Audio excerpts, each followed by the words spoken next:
Pues bien, esa mañana, en estos minutos, yo quiero compartir con ustedes una palabra que ha estado inquietando en múltiples maneras de mi corazón acerca de lo que estamos viendo, dónde estamos y hasta dónde queremos ir como familia, como personas, como hombres, mujeres, como jóvenes que tenemos un llamado, que cargamos un propósito de parte del Señor. Muchas veces pensamos que el tema de propósito tiene que ver con que tú vengas a la iglesia en un momento determinado, venga una persona, ore por ti, tome un galón de aceite, te unja o te meta en un tanque de aceite y tú eres un hombre ungido, eres una mujer ungida y tienes propósito de Dios. No, yo vengo a decirte hoy que ciertamente toda persona, una vez es establecido en ese mundo, carga en sí un propósito de parte de Dios. Algunos llegamos a descubrirlo, otros no lo descubrimos. Algunos lo descubrimos, pero simplemente lo ignoramos. Otros lo descubrimos, lo abrazamos y corremos conforme a él. Pero cuán importante es no solamente cuando la persona viene al mundo con un propósito, sino que todo su entorno colabore con ese propósito.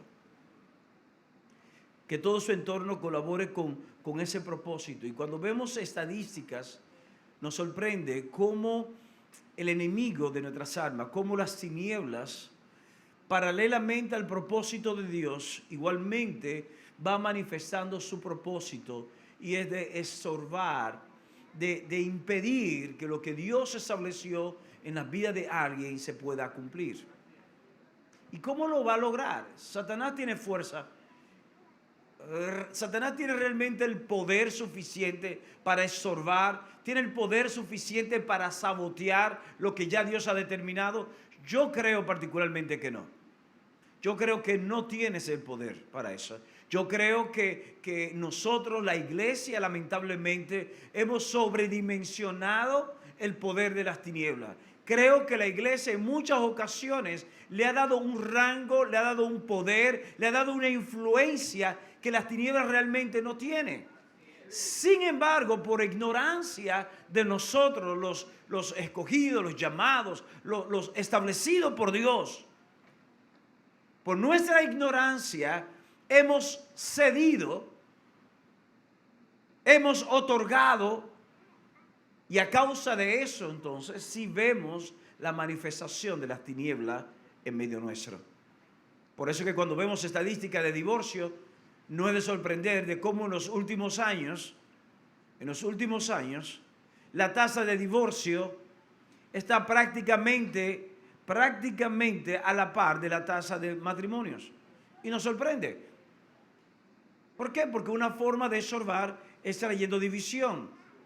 La forma de estorbar es trayendo en la mentalidad del hombre o de la mujer de cómo podemos hacer cosas en nuestra propia vida porque me pertenece, que van en contra de ese pacto que se estableció. Pero también vemos estadísticas de lo que está sucediendo con la juventud.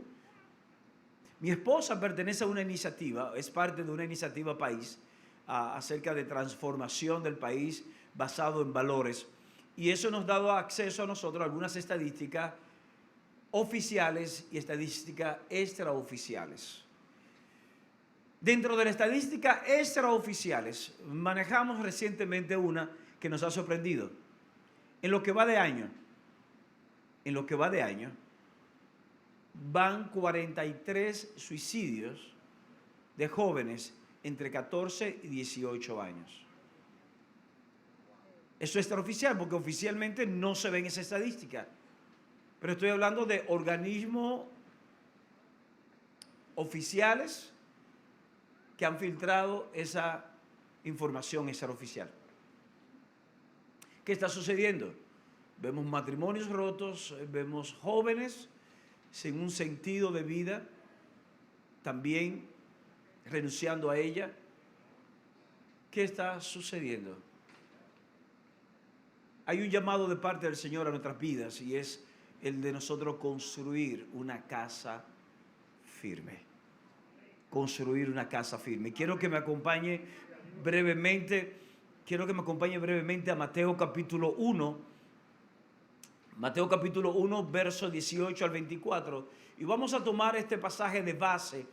Y a partir de ahí vamos a ver cómo hacemos un paralelo entre una casa firme que vemos revelada aquí en la Escritura y lo que puede ser una casa firme en tu hogar, como también puede ser una casa firme en nuestra casa de fe o congregación. Versículo 18 de Mateo 1 dice acá la palabra. Mateo nos dice a nosotros: el nacimiento de Jesucristo fue así. Estando comprometida María, su madre, con José, antes que vivieran juntos, se halló que había concebido del Espíritu Santo. José, su marido, como era justo y no quería infamarla, quiso dejarla secretamente. Pensando él en eso, un ángel del Señor se le apareció en sueños y le dijo: José, hijo de David, no temas recibir a María, tu mujer, porque lo que en ella es engendrado del Espíritu Santo es. Dará a luz un hijo y le pondrás por nombre Jesús, porque él salvará a su pueblo de sus pecados. Todo eso aconteció para que se cumpliera lo que dijo el Señor por medio del profeta. Una virgen concebirá y dará a luz un hijo y le pondrá por nombre Emmanuel, que significa Dios con nosotros. Cuando despertó José del sueño, hizo como el ángel del Señor le había mandado y recibió a su mujer. Hago una pausa acá. Cuando tú y yo leemos el tema del nacimiento, el tema de la concepción de Jesús, de cómo Jesús viene de una forma sobrenatural, cuando nos acercamos a fecha como el próximo mes de diciembre, todo se ve muy, muy bonito, ¿verdad? Pero si tú y yo entramos un poco a la cultura y tratamos de figurarnos lo que sucedió en ese momento, tenemos que entender algo. Este matrimonio, esta familia, comienza o se origina partiendo desde un trauma o un drama, desde un estado de confusión, desde un estado de aparente destrucción. Estamos hablando de que José y María están comprometidos. María tiene una experiencia donde José no está presente, una experiencia espiritual, sobrenatural, donde ella recibe una promesa y en ese momento también concibe de manera sobrenatural del Espíritu Santo para que viniese un cumplimiento de una profecía, el cumplimiento de una promesa de Dios para la humanidad. Esta es una experiencia que está teniendo María en un lado, José está ignorando. Cuando José llega ya para venir el cumplimiento del matrimonio, porque era costumbre que había un año, un tiempo de separación, aunque estuviesen comprometidos, para luego casarse o materializar el pacto. Cuando José llega, se encuentra la mujer embarazada. Ahora, yo quiero que tú y yo entendamos algo. ¿Qué puede pasar por la mentalidad de un hombre cuando llega y ve la mujer de sus sueños, el anhelo de su corazón, aquella mujer con la cual él anhelaba tener una familia, levantar toda una generación? Ahora él llega, ve la mujer embarazada, ve cómo su sueño comienza a destruirse. ¿Qué es todo lo que puede estar pasando en la mente de ese hombre?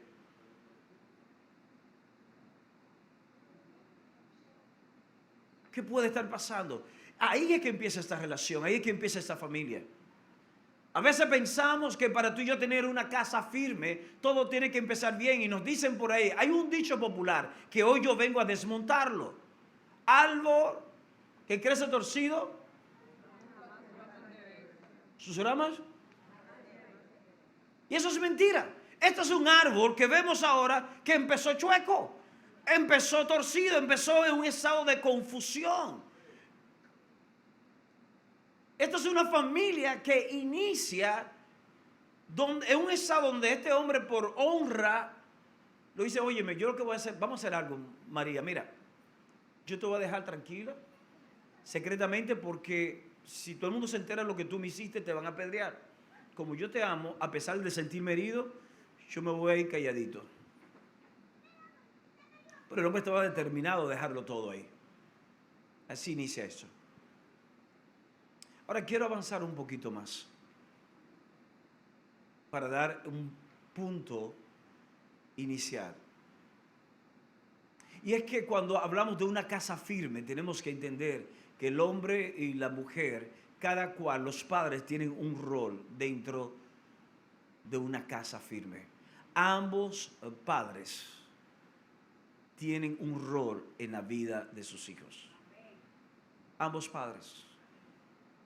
Y es por eso que vemos entonces como también las estadísticas nos dicen que muchas de las personas que están privados de su libertad, hay un común denominador en muchos de ellos, y es la ausencia de la figura masculina, de la influencia de la figura masculina en ese hombre o en esa mujer privada de libertad, y un mal manejo o un manejo distorsionado del rol de la madre. Una casa firme ha de edificarse con el funcionamiento correcto del rol de ambos padres dentro de la formación. Mateo capítulo 2 nos dice algo que sucede o sucedió en verso 11, hablando de este niño que ya vino creciendo dentro del vientre de su madre María y que luego nace. Verso 11. Dice acá, al entrar en la casa, vieron al niño con María, su madre, y postrándose la adoraron o le adoraron. Presentes, le ofrecieron presentes, le adoraron. Luego, abriendo sus tesoros, le ofrecieron presentes, oro, incienso y mirra. Pero siendo avisado por revelación en sueños que no volvieran a Herodes, regresaron a su tierra por otro camino. Después que partieron ellos, un ángel del Señor apareció en sueño a José y le dijo, levántate, toma el niño y a su madre y huye a Egipto. Permanece allá hasta que yo te diga, porque acontecerá que Herodes buscará al niño para matarlo. Entonces él, despertando, tomó de noche al niño y a su madre y se fue a Egipto.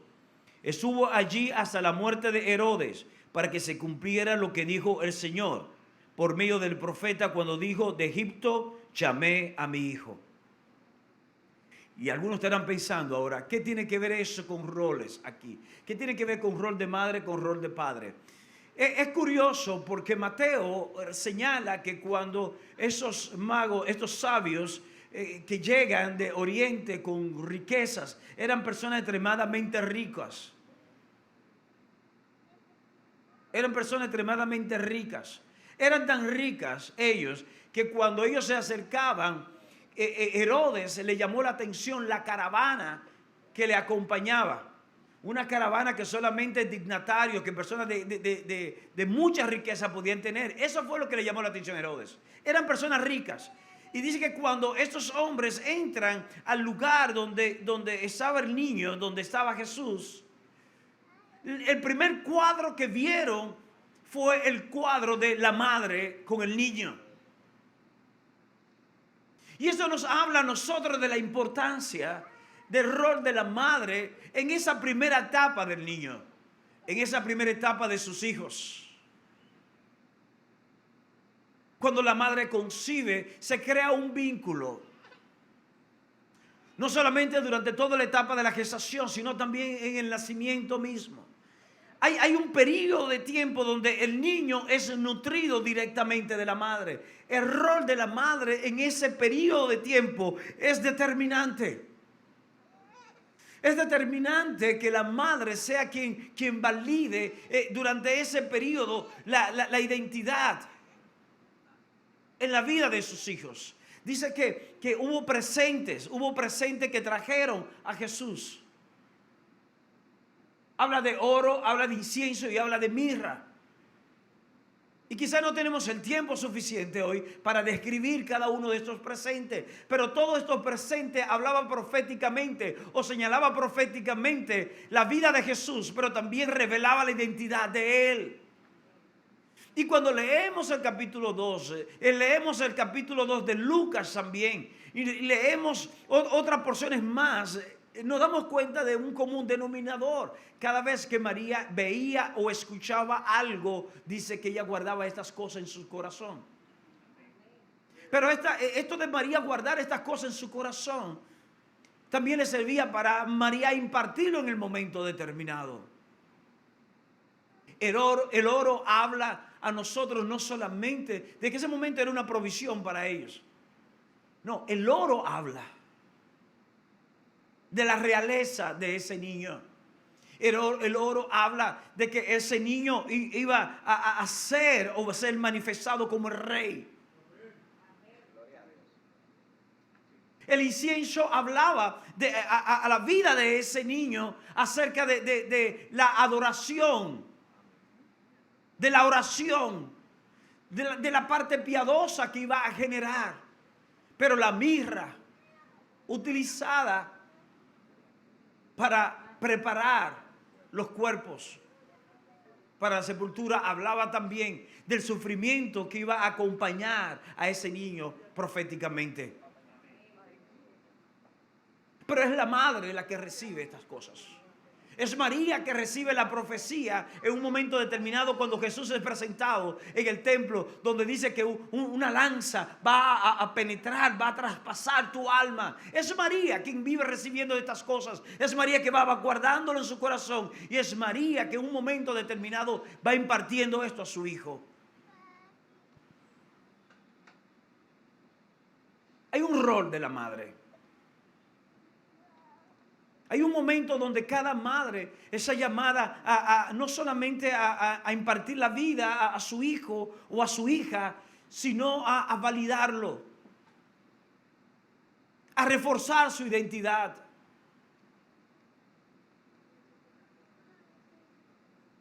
A reforzar su identidad. Nos sorprende cómo en la cultura, en el Oriente, y en ese contexto histórico, los primeros 7 años, el niño siempre estaba dentro de la casa. O mejor dicho, estaba bajo el cuidado de la madre. Pero luego entonces pasaban unos procesos y venía la intervención del padre.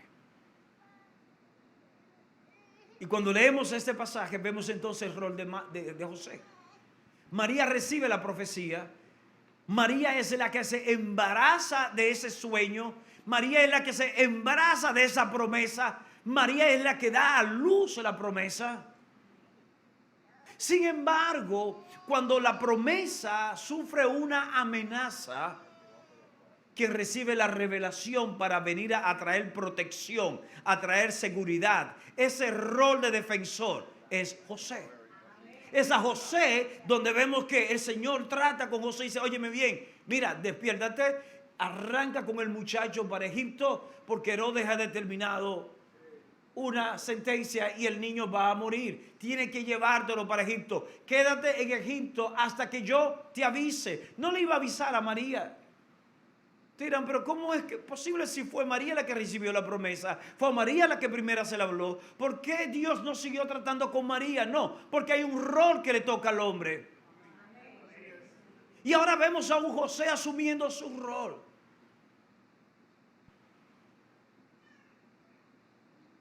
Teniendo que tomar decisiones correctas. Las decisiones correctas nunca o no siempre serán las más cómodas, pero son las decisiones correctas. Es José cuando María está embarazada, es José que con esa mujer casi pariendo dice, mira, van a censar, tenemos que irnos, vámonos para Belén, porque ahí que me corresponde.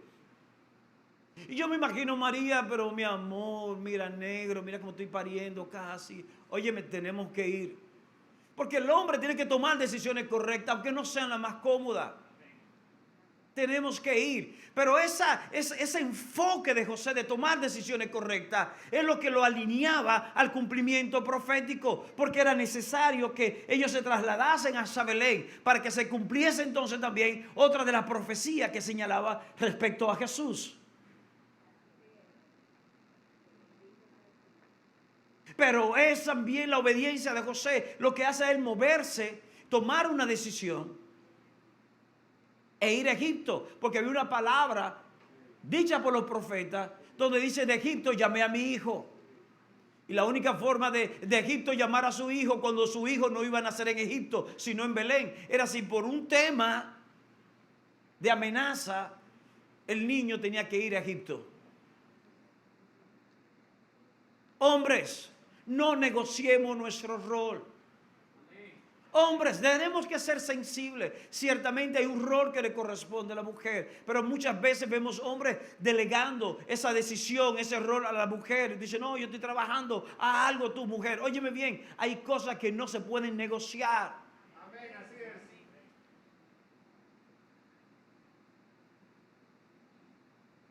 Lamentablemente, en esta semana estuve compartiendo con una pareja. Nosotros damos acompañamiento a matrimonios, creyentes y no creyentes. Este matrimonio al cual estábamos dando acompañamiento es un matrimonio no creyente. Y yo estoy escuchándola a ella. Él no está presente, estoy escuchándola a ella. Y cuando veo el patrón, ella viene de un matrimonio anterior, es del segundo matrimonio, y está repitiendo exactamente lo mismo. Y cuando yo le dije: háblame de tu familia, comienza ella a hablarme de su familia. Cuando yo: háblame ahora de la familia de él. Y cuando ella comienza a describirme la familia de él, ella está repitiendo un patrón inadecuado en su familia, pero él está repitiendo exactamente un patrón inadecuado, donde ambos crecieron con una figura masculina, un rol de figura masculina distorsionada. Y eso se replica.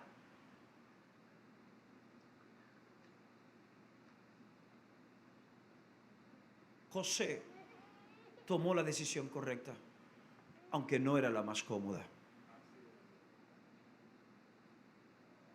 Ambos padres tenían un rol. Hay un rol que tú tienes como hombre, hay un rol que tú tienes como mujer. Y ambos tenemos que funcionar correctamente. Y nuestros hijos van creciendo mirando eso.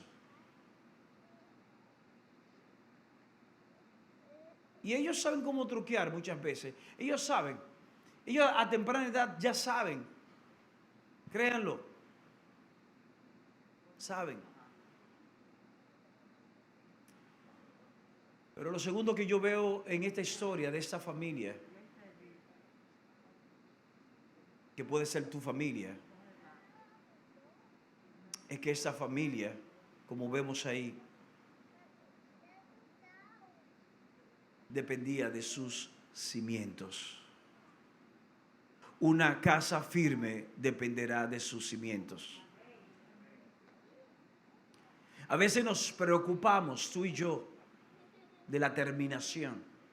Nos preocupamos de que la casa tenga una puerta bien bonita, los cristales, la pintura, la decoración. Gastamos dinero en cantidad de muebles, en tecnología, porque queremos causar una buena impresión. Queremos sentirnos cómodos y nos enfocamos tanto en los detalles. Pero no sabemos o ignoramos muchas veces que cuando venga un terremoto, un temblor, la casa va a sufrir proporcionar a los cimientos, a la base. Por eso vemos tantas parejas, tantas familias que proyectan éxito, proyectan bienestar. Vemos esas fotos, vemos esos posts que suben en Instagram. Y muchos anhelamos tener esa familia, una familia tan hermosa, pero quizás dentro de esa familia hay maltrato, irrespeto, falta de amor, rebeldía, todo un caos. Ahora, ellos se preocupan que la fachada se vea bien. Ellos se preocupan. Pueden estar matándose en la mesa, en ese restaurante y discutiendo, y tú siempre lo pides lo mismo y esto y aquello. Pero en el momento de la foto, la familia feliz. Porque es importante lo que proyectamos.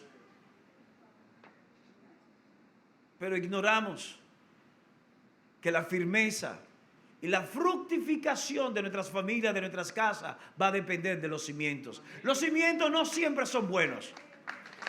Los cimientos no...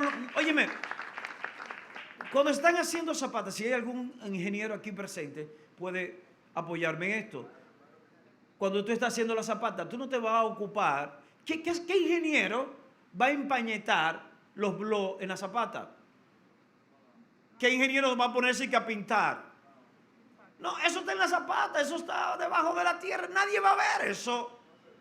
Por tanto, muchas veces los cimientos no luce bien. Los cimientos se ven feos, no es para la foto. Pero esos cimientos le darán firmeza a lo que tú construyas arriba.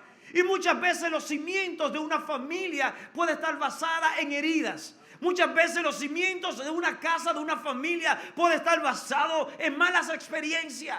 Pero malas experiencias que pudimos sobreponernos, que pudimos avanzar, que tuvimos eventos de fe que nos ayudó a levantarnos después de la caída. Pero eso representó cimiento, no es lo mejor.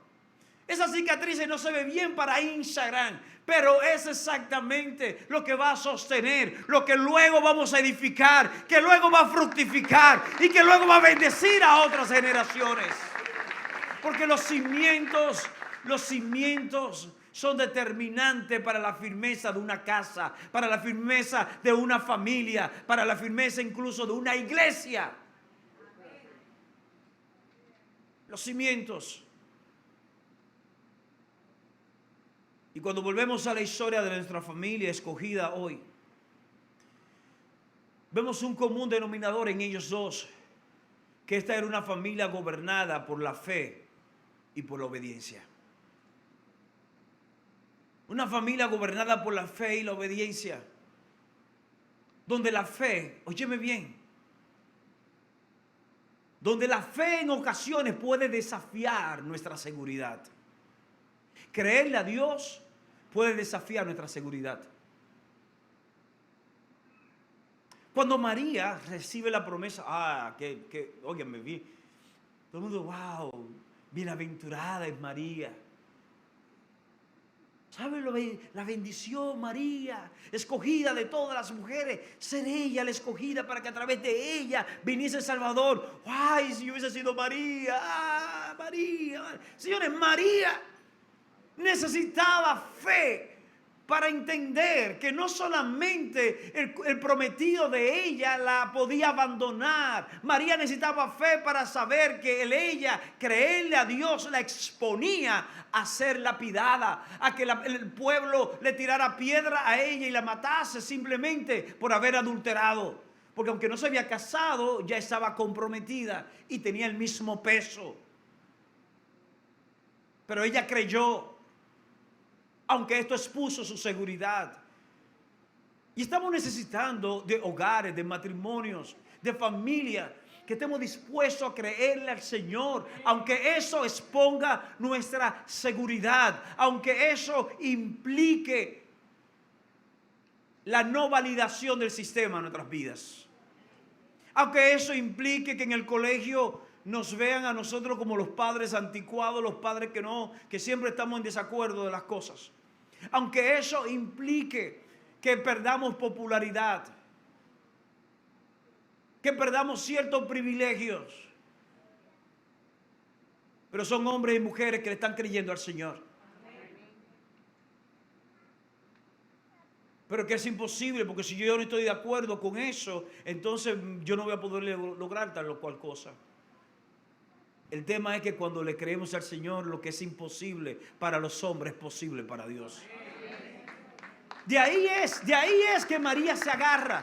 María dice, pero ¿cómo va a ser todo esto? Yo no he conocido varón. El ángel dice, tranquila María, tranquila. Como dirían por ahí, bájale 2. Tranquila. Lo que es imposible para los hombres es posible para Dios. María escucha eso, abraza esa palabra y dice, he aquí tu sierva, hágase conforme. Estamos anhelando ver mujeres, madres, que estén dispuestas a obedecer a Dios, a creerle a Dios por encima de lo que las circunstancias le están hablando. Mujeres que estén dispuestas a creer una palabra que Dios le ha revelado a su espíritu por encima de lo que sus oídos están escuchando. o de lo que sus ojos están viendo o su alma está sintiendo.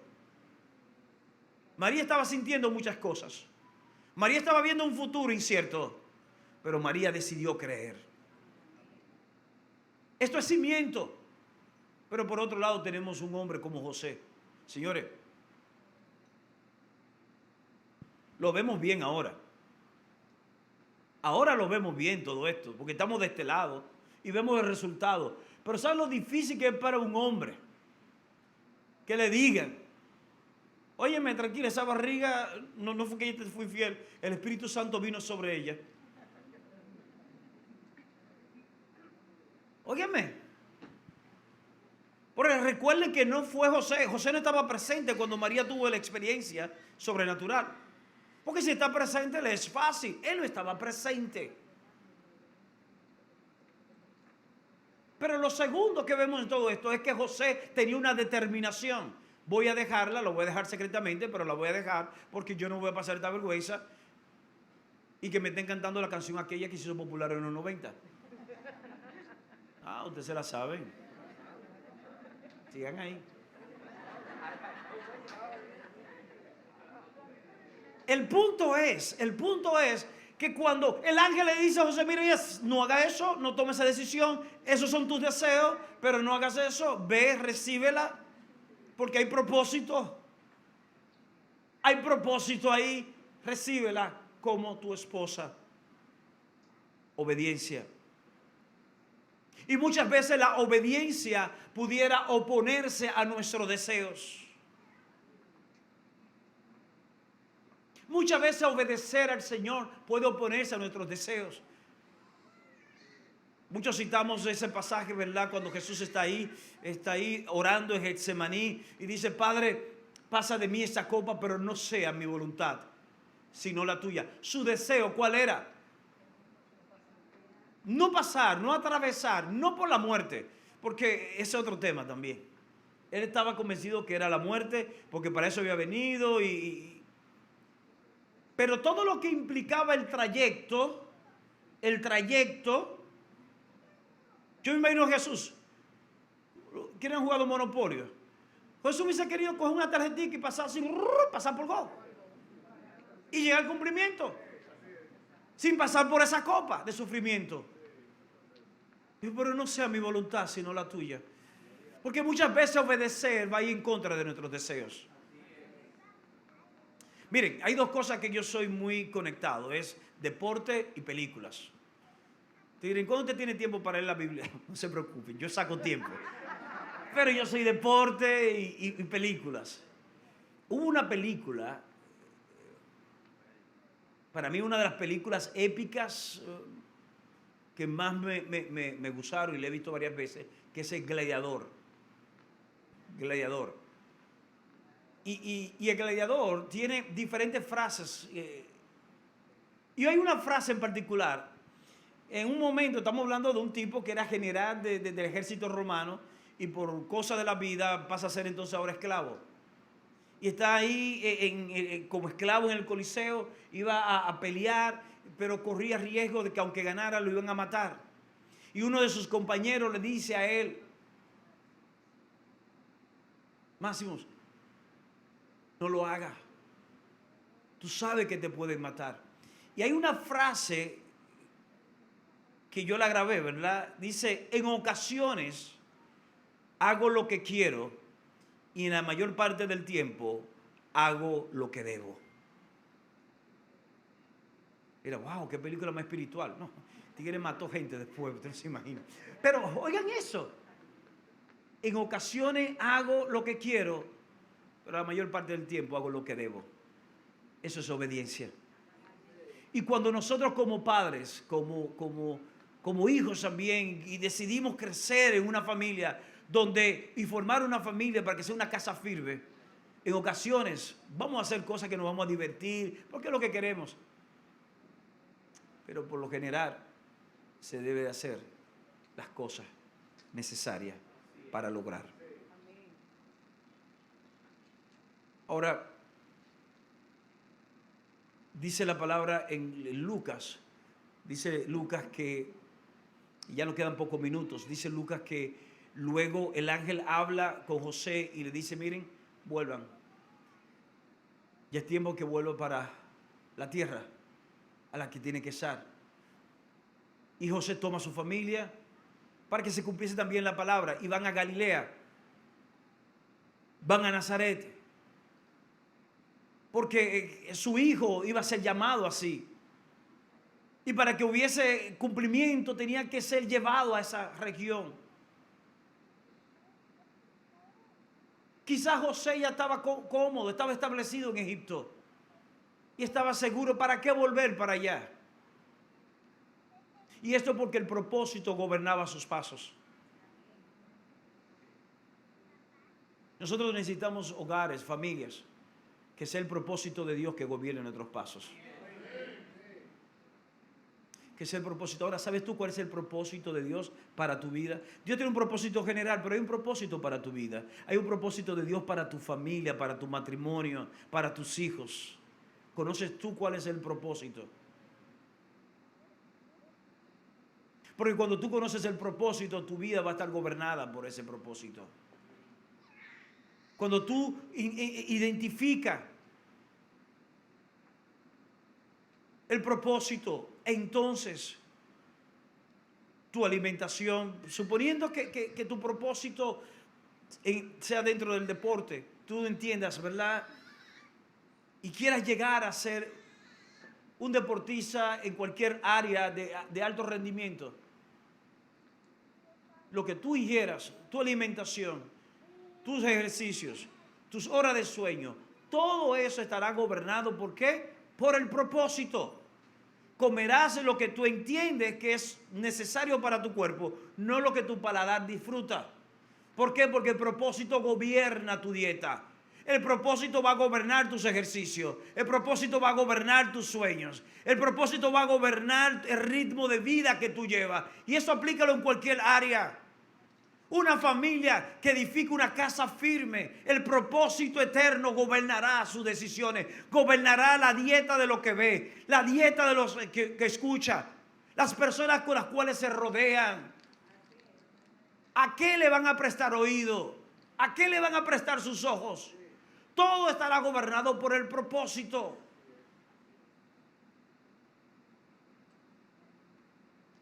Queremos casa firme. Y tengo noticia. No podemos pretender nosotros. Aquí a la iglesia venimos con un propósito. Venimos a adorar, exaltar el nombre del Señor, recargar las pilas, pero tú y yo no vamos a transformar vidas aquí.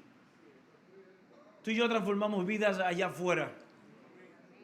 Pero tengo una noticia. Ellos se están alimentando constantemente por la ignorancia o por el propósito que tengan. Pero si tú y yo no somos intencionales en el propósito, cuando salgamos allá, en lugar de ellos ser transformados para venir a los pies del Señor, nosotros somos transformados para desenfocarnos del Señor. Y queremos una casa firme. ¿Cuál es el modelo de familia? ¿Cuál es el modelo de familia que tú tienes como norte? Finalmente, una familia, una casa firme, está llamada a trascender. Si vemos la historia de José y María, es interesante, ¿verdad? Porque vemos José y María luego de que Jesús es presentado, dice que se van para su región, pasan unos años, luego vemos un salto, Jesús ya con 12 años, no registra a Jesús con 6, con 7, con 8, con 9, con 10, no, salta a los 12 años Jesús en el templo, cuando ellos van a su tierra, como lo hacían normalmente para adorar, una vez al año. Vemos a Jesús en el templo a los 12 años, hablando acerca del Padre. Se van José y María junto con el resto. Al día de ellos estar de camino se dan cuenta que el muchacho no está. Ellos pensaban que andaban con otra familia, pero después de un día se dan cuenta que el muchacho no está. Se devuelven y al tercer día que Jesús aparece. Y vemos algo interesante. Cuando ellos le reprenden a Jesús, ellos no dijeron, oh Jesús, yo sé que tú cargas promesa. ¿Dónde tú estabas? No, no, yo me imagino a María y José. Mira, ¿dónde tú estabas? O sea, estábamos preocupados. ¿Dónde tú estabas metido? Y Jesús dice, tranquilo, tranquilo, tranquilo, tranquilo. ¿Acaso ustedes no saben que en las cosas de mi Padre, ya Jesús tenía una visión más allá de lo natural? Pero yo quiero llevarle a este punto. Cuando, aunque Jesús tenía que estar en las cosas de su Padre, Jesús sabía que había un tiempo. Y dice que Jesús, en obediencia, se fue con José y María.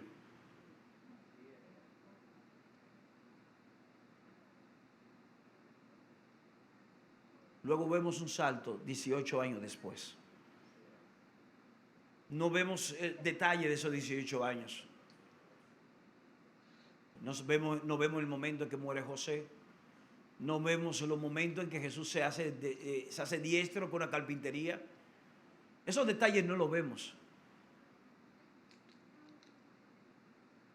Pero cada cosa que pasó en el capítulo 1, capítulo 2 que leímos, es lo que hoy vemos como resultado de nuestras vidas. Porque esta casa firme es una casa que trascendió. Y aún vidas continúan siendo transformadas y reconectadas con el Padre Eterno. Tú y yo no estamos llamados a tener la familia más bella. Tú y yo no estamos llamados a que todo el mundo nos aplauda. Pero quiero hacerte esta pregunta. ¿Está trascendiendo tu familia? ¿Está trascendiendo? ¿Cómo está la fe? Nuestros hijos no van a ver la fe por los muchos versículos bíblicos que tú le digas. Tus hijos van a ver la fe por tus acciones. Como tú actúas, como tú obedeces en los momentos determinantes. Ellos van a crecer recordando esos momentos y lo van a replicar. Vas a trascender.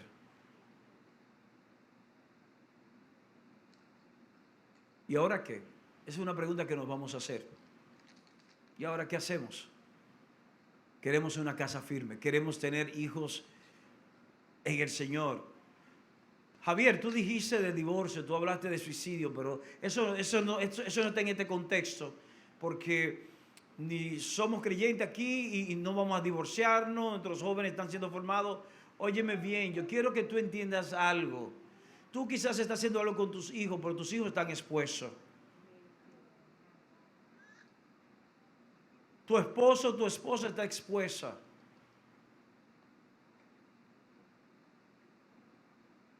Y muchas veces dentro de la iglesia, dentro de las casas de fe, se tratan cosas, hay situaciones tan fuertes como lo que está sucediendo allá afuera, pero no se habla de eso. Y no es hoy el tema de que tú hables de lo que tú estás viviendo. Pero te quiero dejar con dos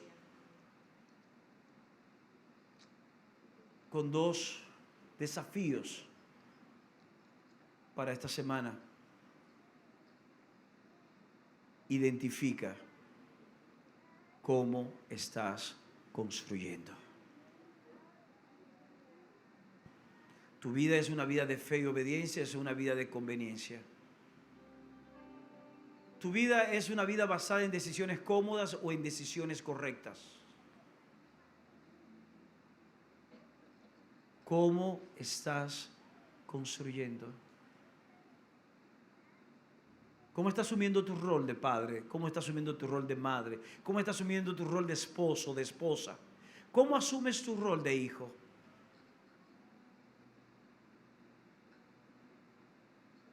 Cuando tú identificas cómo estás construyendo, entonces comienza a hacer cambios. Un día a la vez. No trates ahora de dar, que yo he estado haciendo.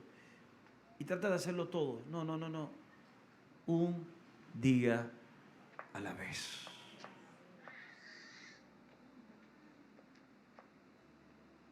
El salmista hablaba y decía, yo sé que tú cumplirás tu propósito en mí. Pablo lo dice de esta manera. Pablo dice que él estaba convencido que la obra que Dios inició en la vida tuya, Él la completará.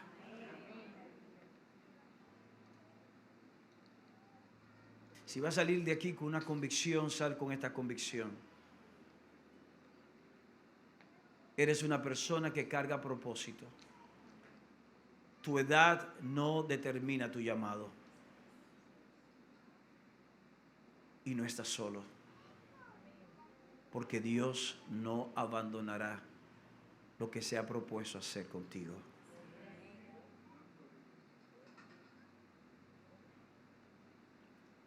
Este es el tiempo de levantarnos. Amén. Quiero invitarte que te pongas de pie en ese momento. Y quiero orar.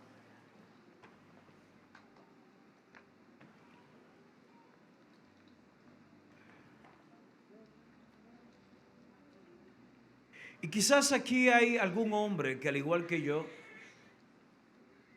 se ha encontrado con una realidad.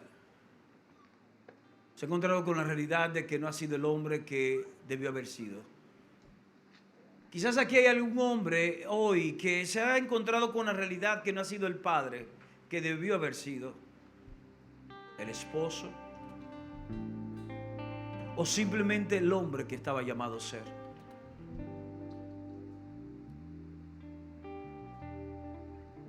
No estoy acusándote, solo estoy diciéndote que quizás tú, al igual que yo, te has dado cuenta de esa realidad. Pero hoy es un buen día para que juntos tomemos una decisión de levantarnos y exponernos a Él, de que Él haga la obra en nosotros. Quizás hay alguna mujer aquí hoy. Se sabe todos los versos bíblicos. Mujer sabia edifica su casa, la mujer esto, la mujer aquello, mujer virtuosa. Todos los versos se los sabe. Pero su vida no refleja quizás ese carácter. Como esposa, como madre, como hija, como amiga, como hija de Dios. Pero ¿sabes qué? Eso no te descalifica. Es más, no solo el pasado, el presente que tú y yo hemos podido estar viviendo hasta hoy, no nos descalifica para lo que hemos sido llamados en el Señor. Este es un buen momento para tomar una decisión.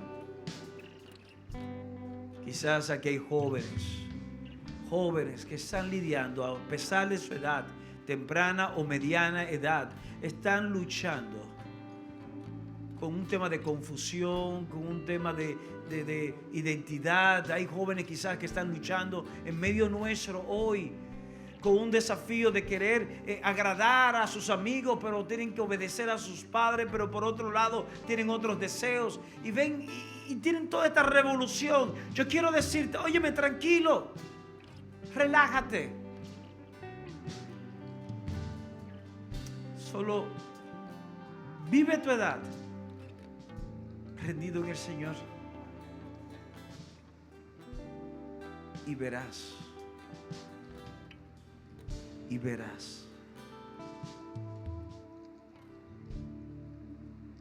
el fruto.